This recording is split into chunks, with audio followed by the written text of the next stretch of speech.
কত বড় সাহস হলে তোমার এই হাসরের কথা জানার পরেও তুমি আজকে ফজরের নামাজ পড়ো নাই? কত বড় সাহস, কত বড় বুকের পাটা!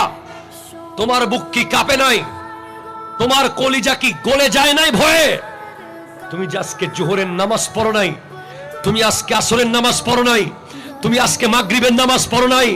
তুমি কি জানো ইবনুল জাওজি বুস্তানুল ওয়াইজিন কিতাবের মধ্যে লিখছেন, ওই পুলসিরাতে উঠার আগে মোট 60টা সিঁড়ি আগে উঠতে হবে। 60টা সিঁড়ি পার করেই পুলসিরাত।